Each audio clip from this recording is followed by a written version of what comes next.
انتہائی قابل صد احترام میرے محترم و مکرم معزز سامعین حضرات، 18واں پارہ سورہ المؤمنون کی ابتدائی چند آیات میں نے آپ حضرات کے سامنے تلاوت کرنے کا شرف حاصل کیا۔ اللہ رب العزت کی بارگاہ میں دعا ہے کہ اللہ تعالی حق سچ کہنے کی توفیق عطا فرمائے اور جو کچھ کہا جائے اس پر عمل کی توفیق عطا فرمائے۔ فرمایا قد افلح المؤمنون الذین هم فی صلاتهم خاشعون، فلاح پا گئے ایمان والے، وہ ایمان والے جو اپنی نمازوں میں خشوع اختیار کرتے ہیں۔ کیا مطلب؟ یعنی کام نکال کر لے گئے اور اپنی حقیقت کو برآمد کر کے پروان چڑھا لیا ان ایمان والوں نے جو نماز میں خشوع اختیار کرتے ہیں، یعنی جھک جاتے ہیں۔ عزیزو دوستو، ایک ہے ظاہر کا جھکنا اور ایک ہے باطن کا جھکنا۔ یہ میں آگے چل کے کسی قدر اس پر روشنی ڈالوں گا، لیکن یہاں پر یہ سمجھ لیں کہ خشوع سے مراد جھک جانا یعنی دل کا جھکنا، اور ہم جھکیں اللہ کے سامنے اپنے پورے وجود کے ساتھ۔ لہذا یہ بات سن لیں کہ اگر صرف وجود جھکا، ہمارے اعضاء اللہ کے سامنے جھکے اور ہمارا دل نہیں جھکا، باطن اللہ کے سامنے سجدہ ریز نہیں ہوا، تو یہ فقہی نماز تو ہو سکتی ہے، حقیقی نماز نہیں ہے۔ تو میں نے عرض کیا کہ اگر دل نہیں جھکا تو ہم نے نماز کی حقیقت کو نہیں پایا۔ اگرچہ وجود کے جھکنے سے نماز ادا ہو جائے گی، اسے فقہی نماز کہتے ہیں اور اس پر بحث فقہا کرتے ہیں، لیکن میں نے عرض کیا کہ ہم اگر اپنے پورے وجود کے ساتھ، اپنے ظاہر اپنے باطن کے ساتھ اللہ کے سامنے نہیں جھکے تو نماز کی حقیقت کو نہیں پایا۔ یہ جو آیت مبارکہ تلاوت کی، اس آیت مبارکہ میں بھی باری تعالی عز اسمہ یہی ارشاد فرما رہے ہیں کہ کامیاب ہوئے وہ ایمان والے جو اپنی نماز میں پورے وجود کے ساتھ، اپنی خودی کے ساتھ، اپنی انا کے ساتھ، پورے وجود کے ساتھ جھکتے ہیں۔ اس اعتبار سے ہماری نماز کی دو حیثیتیں ہیں، ایک ہے ظاہر اور ایک ہے باطن۔ نماز کے ظاہر کے احکامات بھی قرآن پاک میں، احادیث میں اور فقہاء کرام کے اقوال میں موجود ہیں، اور نماز کے باطن کے احکامات بھی موجود ہیں۔ ظاہر کے بارے میں اللہ تعالیٰ ارشاد فرماتا ہے ان الانسان خلق ہلوعا اذا مسہ الشر جزوعا واذا مسہ الخیر منوعا الا المصلین۔ ایک جگہ ارشاد فرمایا الذین هم فی صلاتهم دائمون، مداومت۔ چنانچہ ظاہر نماز کا جو ظاہر ہے اس کا حکم یہ ہے کہ اس میں ہم مداومت اختیار کریں۔ مداومت اختیار کرنے کا مطلب یہ ہے کہ پابندی، ہم اپنے ظاہر کے ساتھ پابندی کرتے ہوئے اللہ کے گھر میں، مسجدوں میں آتے رہیں، نماز ادا کریں۔ یہ نماز کے ظاہر کا حکم ہے۔ اللہ اکبر۔ مداومت اختیار کرنے کا مطلب یہ ہے کہ نماز کا ظاہر یہ ہے کہ کبھی نہ چھوٹے۔ ہاں جی، ظاہر یہ ہے، ظاہری حکم، نماز کے ظاہر کا حکم یہ ہے کہ کبھی چھوٹے نہ۔ جیسی کیسی بھی ہے ہم مسجد میں آتے رہیں، نماز پڑھتے رہیں، فرض کی ادائیگی ہوتی رہے گی۔ اللہ اکبر۔ اس کے لیے یہ ہے کہ ہم جھکیں، اپنی پوری شخصیت کے ساتھ جھکیں، ہاں جی، اپنے پورے وجود کے ساتھ، میں نے کہا اپنی پوری خودی کے ساتھ، اپنی انا کے ساتھ۔ پہلے ہم اپنی شخصیت کی تعمیر کریں، اپنی شخصیت کو مضبوط کریں، اپنے اعضاء پر کنٹرول کریں، پھر اللہ کے سامنے جھکیں انشاءاللہ۔ اپنے اعضاء پر کنٹرول کرتے ہوئے، اپنی شخصیت کو مضبوط کرتے ہوئے جب ہم اللہ کے سامنے جھکیں گے تو وہ حقیقی نماز ہوگی۔ ہمارے اعضاء ہمارے کنٹرول میں نہیں ہیں، ہمارا دل ہمارے بس میں نہیں، ہمارے کنٹرول میں نہیں ہے۔ یہی وجہ ہے کہ ہم نماز پڑھ رہے ہوتے ہیں، دل کہیں اور ہوتا ہے، کسی اور طرف، ہمارا دماغ اور سوچے چل رہے، ہمارے کنٹرول میں نہیں ہے۔ اوہو، یعنی ہماری حیثیت کچھ ایسی ہو چکی ہے کہ ہم نماز میں دھیان اور توجہ لگانی بھی چاہیں تو بمشکل 1-آدھا منٹ دھیان رہے گا، پھر کہیں اور چلا جائے گا، اس لیے کہ ہمارا دماغ ہمارے کنٹرول میں نہیں، ہمارا دل ہمارے کنٹرول میں نہیں ہے، اسی طرح ہمارے دیگر اعضاء بھی ہمارے کنٹرول میں نہیں ہے۔ گویا کہ ہم اپنی شخصیت پر حاکم نہیں۔ بھائی سمجھ آ رہی بات؟ آپ حضرات سمجھیں گے انشاءاللہ تو آگے بات کرنا آسان ہوگا۔ ہم اپنی شخصیت پر حاکم نہیں ہیں، ہمارے ہاتھ ہمارے کنٹرول میں نہیں، ہمارا دل، اور دل کے بارے میں اللہ کے حبیب صلی اللہ علیہ وسلم نے ایک عجیب جملہ ارشاد فرمایا۔ اللہ، آپ حضرات توجہ کریں، دیکھیں، فرمایا اذا صلحت صلح الجسد کلہ، اذا صلحت صلح الجسد کلہ واذا فسدت فسد الجسد کلہ، الا وہی القلب، سن لو تمہارے بدن میں، تمہارے جسم میں ایک ٹکڑا ایسا ہے، اذا صلحت یا صلحت، کہ اگر وہ ٹھیک ہو گیا تو صلح الجسد کلہ، تمہارا پورا وجود، تمہارا پورا جسم ٹھیک ہو گیا، وَإِذَا فَسَدَتْ، اور اگر اس میں فساد آ گیا تو تمہارا پورا جسم، تمہارا پورا وجود تباہ ہو کر رہ جائے گا۔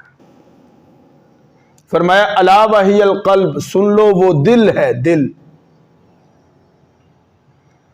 لہذا دل کو کنٹرول میں کرنا، اس کے لیے ہمیں اپنی شخصیت کی تعمیر کرنی پڑے گی، اپنی شخصیت پر توجہ دینی پڑے گی۔ اللہ اکبر۔ اور میرے عزیزو دوستو، طرفہ یہ ہے، اور میں کہوں گا کہ حقیقت یہ ہے کہ ہم جھکنا چاہتے ہیں، ہم جھکنا چاہتے ہیں، ہم جھکنا چاہتے ہیں، ہم اللہ کے دربار میں جھکنا چاہتے ہیں، لیکن ہمارا دل اور دماغ ہماری بات ماننے کو تیار ہی نہیں۔ کیوں جی؟ ہم وضو کرتے ہیں، اہتمام کے ساتھ مسجد میں آتے ہیں، اور مسجد میں آ کر ہم نماز کی نیت باندھتے ہیں، گویا کہ ہم اللہ کے سامنے خشوع اختیار کرنا چاہ رہے ہیں، لیکن ہمارا دل ہمارے کنٹرول میں نہیں، ہمارا دماغ ہمارے کنٹرول میں نہیں، ہم نے اس کی تعمیر نہیں کی، اس پر توجہ نہیں کی، لہذا ہم نماز پڑھتے ہیں لیکن ہمارا دل اور ہمارا دماغ ہماری بات ماننے کو تیار نہیں ہوتا۔ ہم اسے پکڑ پکڑ کر لاتے ہیں نماز کی طرف، لیکن وہ پھر بھاگ جاتا ہے۔ وہ اقبال نے ایک بڑی پیاری بات کی، اس نے کہا شوق تیرا گر نہ ہو میری نماز کا امام۔ ہائے، بڑی عمدہ بات، شوق تیرا گر نہ ہو میری نماز کا امام۔ میرا سجود بھی حجاب، میرا قیام بھی حجاب۔ اے اللہ اگر نماز کے اندر تیری ذات کا شوق نہیں ہے نا مجھے، ہاں جی، اس لیے علماء نے لکھا ہے کہ اگرچہ جنت کے شوق میں اور دوزخ کے ڈر سے عبادت کرنا جائز ہے، لیکن عبادت کا اعلیٰ درجہ یہ ہے کہ ہم صرف اللہ کے لیے کریں، نہ جنت کے لیے نہ دوزخ کے لیے۔ وہ کتابوں میں لکھا ہے کہ کوئی اللہ والے تھے، انہوں نے ایک دفعہ ایک ہاتھ میں آگ پکڑی ہوئی تھی اور ایک ہاتھ میں پانی کا لوٹا تھا اور جا رہے تھے۔ تو کسی نے پوچھا حضرت کدھر جا رہے ہیں؟ فرمایا کہ آگ کے ساتھ رب کی جنت کو جلانے جا رہا ہوں اور پانی کے ساتھ دوزخ کو بجھانے جا رہا ہوں۔ جب نماز پڑھتا ہوں یہ آگے آ جاتی ہیں، اللہ کے لیے تو ہوتی نہیں۔ اگرچہ جنت کے شوق میں اور دوزخ سے بچنے کے اس میں رغبت میں نماز جائز ہے، لیکن حقیقی نماز یہی ہے کہ نہ جنت کا شوق ہو نہ دوزخ، بلکہ صرف اللہ ہی اللہ۔ ہائے کیا ہو جی؟ نماز کس کے لیے ہو؟ صرف اللہ کی۔ اور یہ تو آپ جانتے ہیں کہ جسے وہ مشہور واقعہ کہ سلطان محمود غزنوی نے ایک دفعہ اپنا دربار میں خوب بیٹھا ہوا تھا اور خزانے کا منہ کھول دیا۔ جب خزانے کا منہ کھولا تو سارے مصاحبین سے، وزراء سے یہ کہا کہ ابھی تمہارے پاس 10 منٹ ہے یا 5 منٹ ہے، کچھ وقت ہے تمہارے پاس، خزانے میں چلے جاؤ، جو اٹھانا چاہتے ہو اٹھا کے لے جاؤ۔ کہتے ہیں سارے وزراء، سارے خدماء، سارے مصاحبین نے خزانہ کی طرف دوڑ لگا دی اور ان کا جو غلام ایاز تھا وہ جا کے سلطان کے قدموں میں بیٹھ گیا۔ لوگوں نے کہا ایاز تو پاگل ہے، خزانہ ادھر ہے، یہ کہاں آ کر بیٹھ گیا؟ سلطان نے پوچھا پھر ایاز تو کیوں نہیں گیا؟ اس نے کہا کہ میں آپ کے قدموں میں اس لیے آ کے بیٹھ گیا ہوں کہ میں آپ کو حاصل کرنا چاہتا ہوں، اس لیے کہ جب آپ مجھے حاصل ہو جائیں گے تو یہ سارے خزانے میرے ہیں۔ لہذا اللہ کے لیے عبادت کرنا، یہ ہے نماز کی اصل۔ نماز کی دوسری حیثیت ہے جسے ہم کہتے ہیں نماز کا باطن۔ باطن کے اعتبار سے خشوع کا میں پہلے معنی کروں گا، لغوی معنی بھی کروں گا، اصطلاحی معنی بھی کروں گا، پھر اس کا حکم بھی بیان کروں گا، پھر اہمیت بھی بیان کروں گا۔ یہ 2-4 باتیں میں تھوڑی تھوڑی کر کے آپ حضرات کی خدمت میں۔ پہلی بات یہ جو فرمایا الذین هم فی صلاتہم خاشعون، تو خشوع کا لغوی معنی کیا ہے؟ خشوع کا لغوی معنی ہے سکون۔ کیوں جی؟ نوٹ کریں ذرا اس بات کو کہ خشوع کا لغوی معنی کیا ہے؟ سکون۔ اور خشوع کا اصطلاحی شرعی معنی وہ ہوگا سکون قلب۔ کیا جی؟ بولو یار ذرا، خشوع کا کیا معنی ہوگا؟ سکون قلب۔ دیکھیں بات سنیں، خشوع کا تعلق میں نے کہا دل کے ساتھ ہے، اگرچہ اعضاء اور جوارح پر بھی خشوع کا اثر ہوگا۔ میری بات سمجھ آ رہی ہے آپ؟ اعضاء اور جوارح پر بھی اثر ہوگا خشوع کا، لیکن اصل خشوع کا تعلق دل کے ساتھ ہے۔ وہ اس لیے کہ ہاتھ بھی کنٹرول میں آ جاتا ہے، دیگر اعضاء بھی حالت نماز میں ہم ان پر کنٹرول کر لیتے ہیں، دل اور دماغ نہیں کنٹرول میں آتا، بڑی مشکل سے آتا ہے، ایسا یہ ضدی ہے، اڑ جاتا ہے، نہیں قبضے میں آتا، نہیں کنٹرول میں آتا، بڑی مشکل سے آتا ہے۔ فرمایا لیکن جس نے دل اور دماغ پر کنٹرول کر لیا اس نے خشوع کو پا لیا۔ سیدنا علی المرتضیٰ رضی اللہ تعالیٰ عنہ کے پیٹھ میں نیزہ لگا،